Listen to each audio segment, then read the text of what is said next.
Loh, kalau dia segitu dibenci, kenapa rakyat masih sedemikian rindu? Dan jawabannya pelan-pelan terjawab lewat sosok Gibran. Gibran itu bukan anak muda, sok idealis yang cuma pinter di ruang seminar, bukan aktivis yang jago orasi, tapi kosong aksi. Dia mewarisi gaya kepemimpinan ayahnya. Kerja senyap, komunikasi langsung, dan paling penting, hadir di tengah rakyat. Bukan cuma saat kampanye, tapi saat tanah longsor menutup jalan, saat anak-anak sekolah nunggu jembatan rusak, atau ketika harga sembako nyangkut di lidah emak-emak pasar. Dan lihat apa yang terjadi di Kalimantan Selatan. Ribuan warga Tabalong tumpah ruah hanya untuk menyambut Gibran. Ada yang datang dari kampung sebelah, ada yang boncengan naik motor 20 km cuma buat lambaikan tangan. Apakah ini settingan? Sulit dipercaya. Rakyat itu nggak bisa dibayar untuk tulus. Dan Gibran sejauh ini berhasil membangun kedekatan emosional yang sama seperti yang dulu dibangun Jokowi. Bukan karena pencitraan, tapi karena kehadiran yang nyata. Tapi tentu selalu ada suara sumbang yang merasa karirnya terancam. Yang panik karena Gibran bukan cuma ikut-ikutan, tapi sekarang sudah duduk di puncak kekuasaan sebagai Wakil Presiden Republik Indonesia. Dan plot twistnya, dia tidak menunjukkan tanda-tanda akan berhenti di situ. Maka dimulailah drama sinetron politik. Usulan pemakzulan, serangan media sosial, gosip ini itu, dan fitnah murahan yang dilempar seenaknya.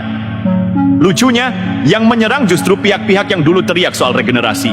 Tapi giliran anak muda tampil, mereka kelabakan. Munafik banget. Mereka cuma ingin regenerasi politik, asal yang muncul masih dari geng mereka sendiri. Asal tetap bisa dikendalikan, asal tidak membahayakan status quo. Dan Gibran terlalu liar untuk dikekang, terlalu mandiri untuk disetir, terlalu mirip Jokowi dalam cara berpikir, cara kerja, dan cara bersikap. Inilah yang mereka takuti. Bukan Gibrannya, tapi apa yang dia wakili. Gibran adalah pengingat keras bahwa politik tidak lagi milik kaum bangsawan partai atau para purnawirawan yang doyan nostalgia. Politik hari ini dan esok adalah milik mereka yang turun ke bawah, menyapa rakyat, mendengar langsung, dan tahu cara menyelesaikan masalah tanpa banyak drama. Dan ketika kita bicara kedekatan dengan rakyat, Ahaya bisa jadi contoh kontras yang pas. Maaf, tapi ini bukan soal membenci, ini soal fakta.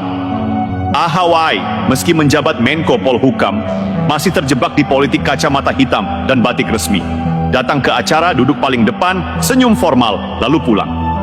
Rakyat hanya jadi penonton, tidak pernah merasa benar-benar didekati. Gibran tidak seperti itu. Ia datang dengan sepatu kotor, baju digulung, dan gaya bicara yang tidak dibuat-buat. Dia tidak sekadar berkunjung, tapi nyambung. Rakyat menyapanya bukan dengan formalitas, tapi dengan tawa, harapan, dan kadang curhat personal. Itulah politik yang sejati. Politik yang mengalir dari bawah, bukan turun dari atas. Dan disinilah letak kekuatan Gibran yang tidak bisa diremehkan. Ia adalah warisan politik Jokowi yang tumbuh dengan karakternya sendiri. Bukan cloning, bukan bayangan, tapi refleksi dari nilai-nilai yang ditanamkan langsung oleh tangan seorang presiden yang pernah tidur di rumah rakyat, makan di warung tenda, dan menyapa tukang becak dengan nama kecil. Jadi, kalau masih ada yang menganggap Gibran cuma beruntung karena jadi anak Jokowi, itu tandanya dia belum paham apa itu kepercayaan rakyat. Rakyat Indonesia bukan sekumpulan domba yang digiring narasi,